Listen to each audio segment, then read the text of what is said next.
There's one skill that the most successful sales rep, the most charming date, and the life of the party all have in common. The ability to make anyone love being around them. And contrary to popular belief, this is a skill that can be taught and one that JJ Redick has in spades. You still have a little bit of uncertainty around how it's going to look. I felt really bad for you guys. I was trying.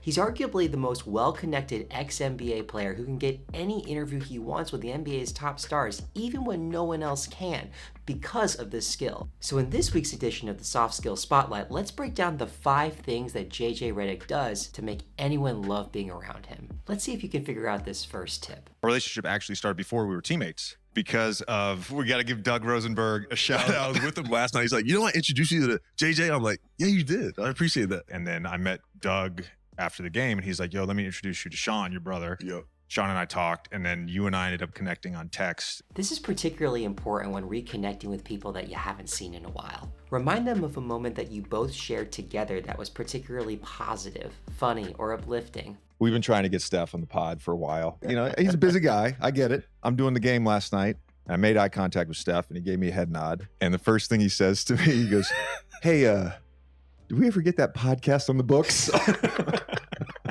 When JJ tells the story to Tommy about Steph, he uses specific details that allows Steph to relive the funny moment with JJ from the night before. And furthermore, he highlights the bond between himself and Steph by letting Tommy in on their latest encounter, which makes Steph feel valued and important, just as anyone would when they're a part of an inside joke.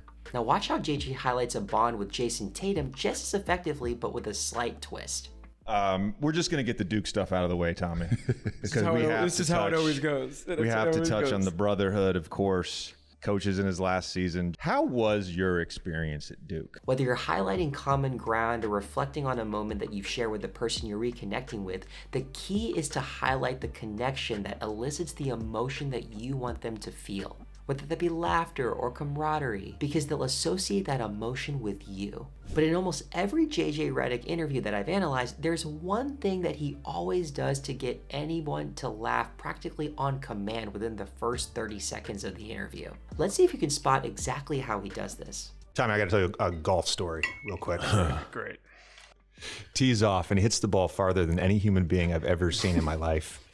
He hits it over the bunkers on the first green of the par 3 course, which sits adjacent to the first hole. I was just looking at the wrong, first time of the course. Things can get confusing. The Happy Gilmore. Yeah.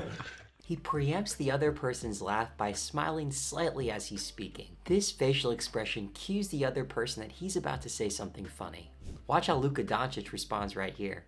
I didn't want to have to air, but you owe me $1,700. I went through today, I went in my notes section, and it clearly says LD 17 next to it. Okay, what about the half court shot though?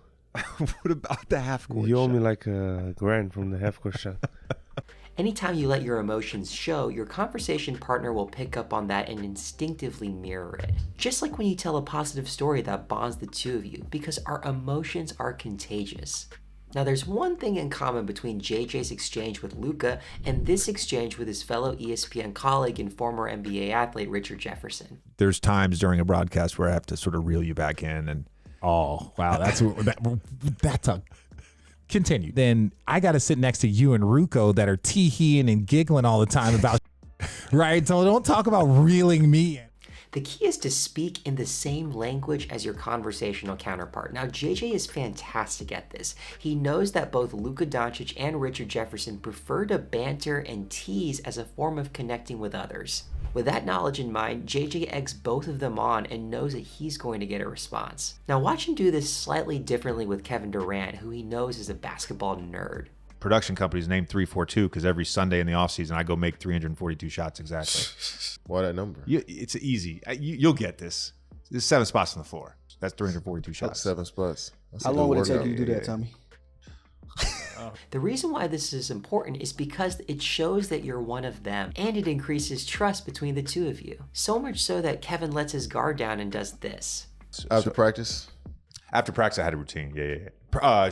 After shoot around, I had a routine. After routine, like I had a routine on top of routines on top of routines. My game days were like to the minute. He loves Yeah, He loves I'm routines. just interested. How long did you work out after practice? But JJ doesn't just build a bond with Kevin over basketball. Watch what else JJ does to get Kevin to laugh. Truthfully, one of my career highlights, and I mean this sincerely, and you ISO'd me on the right wing in front of our bench and give me a little shimmy and you went baseline and I stripped you going up. The ball went out of bounds off you and I was like, I gotta stop on KD. I gotta stop on KD. I was pissed. JJ is great at giving a sincere compliment, which makes Kevin smile and feel appreciated.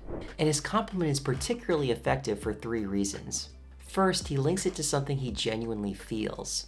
Second, he explains through a story why he appreciates this quality about Kevin. And third, he's specific rather than hyperbolic, by referencing a particular moment in time that Kevin can immediately visualize. JJ's 3-pronged approach for giving a genuine compliment is absolutely brilliant, and he can do this with practically anyone in ways that they least expect. The key is you can't fake it. It's about adopting a mindset that anyone you meet is truly special, and it's your goal to uncover what's special about that individual. But the last and arguably most important takeaway of all has nothing to do with what you say. Let's see if you can spot it. What made you, at 13 years old, travel and move to a different country 1,000 miles away from where you grew up? We use kilometers in Europe. In most in-person interviews, JJ sets up the seating arrangement such that it's either an equal dynamic or a deferential dynamic. With Luca and Stephen A, for example, this is a deferential dynamic where Stephen or Luca are either at the head of the seating arrangement or table facing JJ and Tommy. With Ben, this is an equal dynamic where they're all evenly spaced around the table and have equal visibility to each other. This is very different from potentially positioning JJ either at the head of the table or elevated above his guests. And this can actually be disadvantageous because it could make your guests feel uncomfortable or deferential to you, so they're less likely to open up unless you otherwise prompt them to do so.